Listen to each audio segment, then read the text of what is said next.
Allô?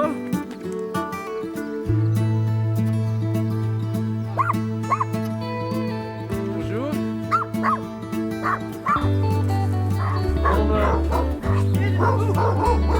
Bonjour madame. Nous sommes en route vers Berlin. Et ici, on est venu à un point très important parce qu'ici, l'armée de Patton a pu faire contact avec le 101e division. Oui, oui, Patton a habité ici, a logé ici. Oui. Dans la maison? Oui, mais je vais appeler mon frère. Tu ne sais pas où il est? Guy, Oui. il devrait être... Il est au potager parce que lui, il connaît mieux, il parle anglais. Ce sera beaucoup mieux pour vous. Vous êtes américain? Non, nous sommes des Belges. Vous êtes belge? Ah, vous êtes Belges aussi? Oui. Ah, j'ai oublié que nous sommes en Belgique. Hein? oui. Bon, ben, nous sommes des compatriotes. Ben oui. J'avais 7 ans, moi, pendant la guerre. Ah, et vous habitez ici déjà? Oui, oui, on habitait ici, je suis né ici. Allez. Et vous êtes enfui pendant la... Non, pas du tout, on était ici, on s'amusait très bien. Parce que les Américains étaient très gentils. Avec les enfants, ils nous donnaient des cadeaux, des gâteaux, toutes sortes de choses. Bête, hein? Oui, elle est bête. Elle est bête. Elle est bête, elle est méchante. Mais eux, ils sont braves. Moi, j'ai peur des chiens. Non, vous en faites pas. Non, non. Attention. Oui. Voilà, ça c'est mon frère Guy, ce sont des messieurs. Ah, Bonjour. bonjour monsieur Guy, ça va? Oui. Apparemment, vous savez beaucoup sur la guerre et avec le château ici, tout. Oui, j'étais enfant alors, moi. Oui, mais Ouais. il avait 14 ans, toi. Non, 13. Tout. 13, pas 14. 13 ans. Ah, vous avez 13 ans pendant la guerre. Oui, ben à la fin de la guerre. Ouais. J'avais 9 ans quand ça a commencé, 13 quand ça a terminé. Guy en Sabine zijn broer en zus. Ze wonen al heel hun leven in dit kasteel en maakten de gevechten rond Bastogne van op de eerste rij mee. Et alors, le 16 décembre, hein, il y a ce cher monsieur von Rundstedt qui est arrivé.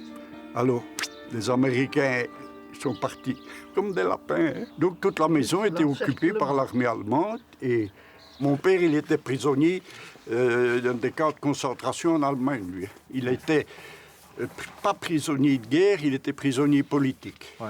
Et c'était comment ici la vie son papa? Oh, c'était la vie Mais comme à la guerre. c'était Hein. la liberté parce qu'on n'était plus obligé de se laver ni de s'habiller. On n'allait plus à On l'école. n'allait plus à l'école et Les papa ne nous gamins. donnait plus de fessiers. Parce qu'on avait des fessiers avec papa. Non, on n'allait plus. Il n'y avait plus d'école, il n'y avait plus rien. Et C'était- quand est-ce que papa est revenu? Ah, au mois de mai 45. Et il était changé? Quand... Oui, Oh, il pesait 37 écoute, kilos. quand il est parti, il était plus grand que moi. Hein, c'était un grand costaud. Il pesait 85 kilos. Quand il est revenu, il pesait 35 kilos. Ah oui, il était... Mais il a pu Tu sais, raconter. comme on a vu Oui. les photos, on a Oui. vu les photos de Buchenwald et tout ça, hein, avec les os et la peau et les os.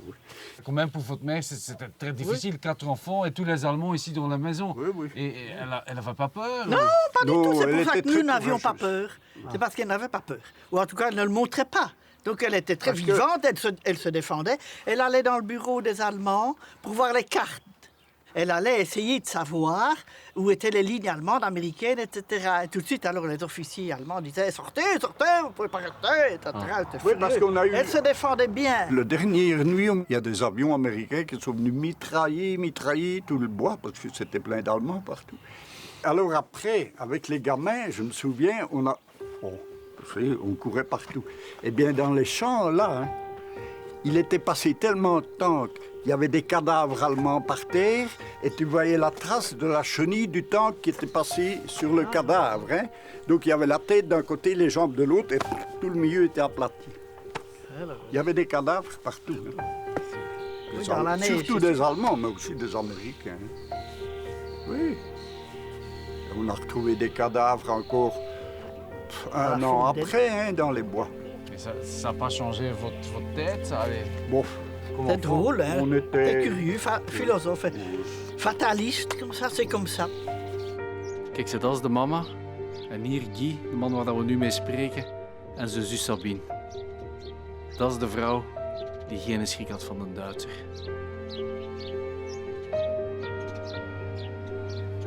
Guy neemt ons mee naar de kelders van het kasteel. Comme c'est étroit, on dormait tous ici. Parce que si ça croule...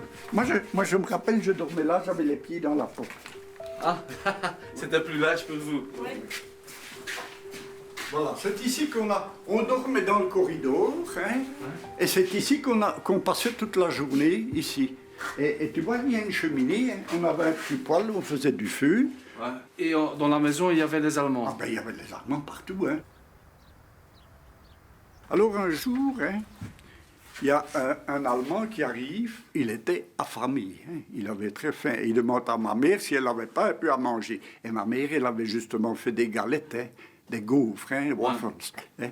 Et alors, on lui a mis une chaise, il s'est assis là, il a mis son Moser contre le mur, il a mangé des gaufres et il a dormi pendant 24 heures, hein. Il s'est endormi pendant 24 heures. Et nous, les autres gamins, on dit, on lui prend son Moser, on le fait prisonnier. Mais ma mère a dit, non, non, restez tranquille, attention.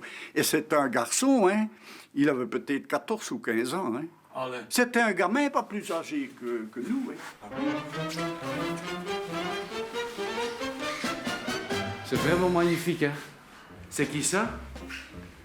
Ça, c'est du côté de ma mère, c'est des ancêtres de ma mère. Ah. Dans le tableau en bas, il y a un petit bébé, habillé en bleu. Le petit bébé, c'est le père. C'est le père du patriarche. C'est quoi? Le petit bébé que tu vois en bas, c'est le père de celui-là.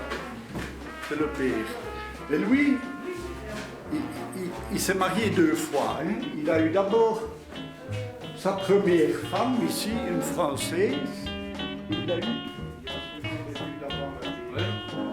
Il y a assez à manger pour tout le monde. Ah. On rajoute un peu. Et alors, quand les Allemands étaient là, bon, la porte là était fermée, ils avaient une grande table ici avec la carte d'état-major et ils étudiaient la question ici, les officiers. Merci beaucoup. Santé. Santé. Santé.